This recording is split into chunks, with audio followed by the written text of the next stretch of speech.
Hey everybody, Fishman here. Welcome to the video. This is Fishing Vlog number 143, and I'd like to start off today's video by apologizing for missing last week's video. But the very day that I do the voiceovers for my videos is the very day I came down with laryngitis. You can probably still hear it in my voice, but it's way better now than it was then.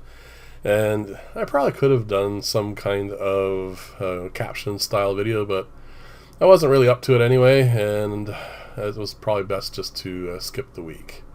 So there you go, that's what I've been up to for the last week, nursing that and trying to get my regular work done.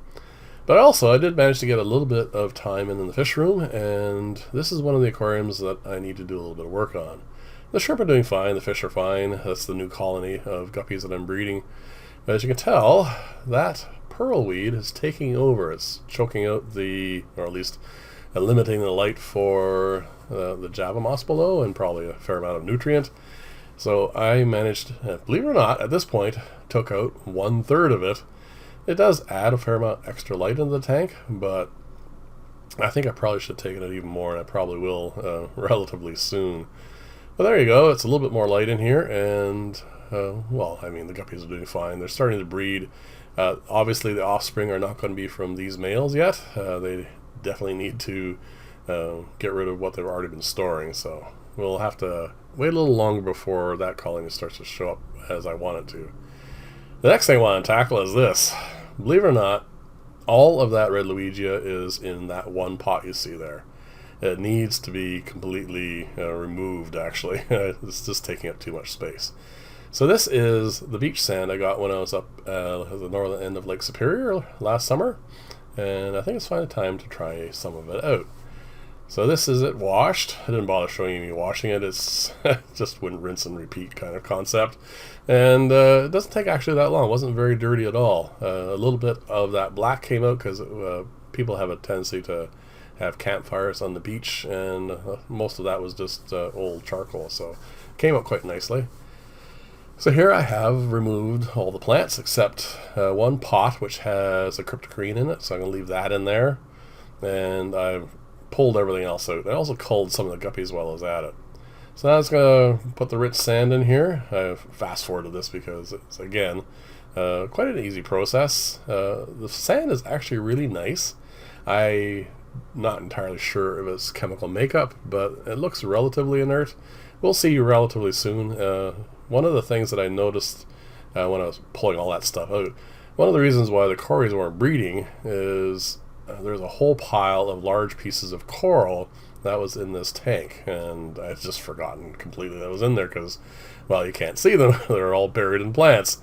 So I'm hoping with a number of water changes and a few other things that are going to do to this tank, the corys will start to breed, which is something I'm really hoping for. So this is the coral I pulled out. All those pieces were just in that one tank, so I moved it over to the far right where the guppies are, which obviously they really like this sort of thing. So there you go. This is the new setup. We're going to give you updates on this, obviously. Right now this is minutes after I had put the sand in, and well, it's cloudy, so it'll all clear out, and hopefully in short order these guys will get used to it, and because there's not going to be any things in there that are going to raise the pH, like I said, hopefully it'll start breeding. So that's one of the projects I want to get moving forward. I do want to obviously clean out a lot of the aquariums and get everything set up, well, as much as I can anyway, for the spring breeding programs I usually go through. And there's a whole pile of things I want to breed, so it's time to start working on these things. So anyway, the corys are going to love this. It's a nice fine sand. They should be perfectly fine with that. So this is the Gardner aquarium, and they're all doing fine. One of the reasons I want to show it to you this is because, there you go, this filter needs to get cleaned. This is a large sponge that's in here, and as you can see near the top, it is getting a little bit dirty now, and there's some air blockage there, so that needs to be rinsed out. It's very straightforward and easy to do. Just haven't done it yet, and one of the many maintenance projects I need to do in this fish room. And anyway, there you go. It's just one of those simple things that just needs to be done. Now, one of the things I want to breed are these guys. Now, believe it or not, the ones I'm most interested in breeding, at least amongst themselves, are the silver angels. I just like the look of them. They've got great fins. The markings are fine. As you can see, they're very accustomed to me being around.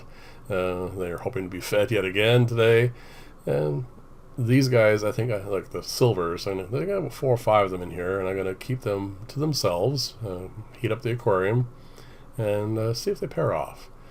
The others I will intermix with the other ones I already have. So we'll see if they like each other, and hopefully we'll get some pairing off of there as well. But I really do need to take that 7-foot tank and well, strip it down to plants everywhere. I tell you, it just takes over my fish room, and I do prefer it like this, where it is a little bit more sparse. The fish have a lot more room. It is easier to see what's going on, and the problem is, of course, keeping it like this. So everything in this tank's doing really well now.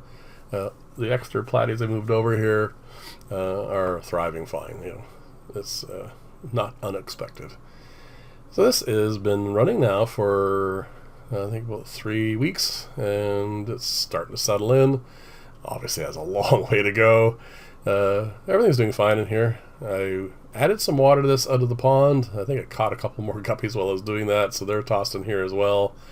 I can start seeing some growth in this, and also in the red Luigia, that will gradually start to come together in time. About another 6 months, I figure, before it begins to look like I want it to.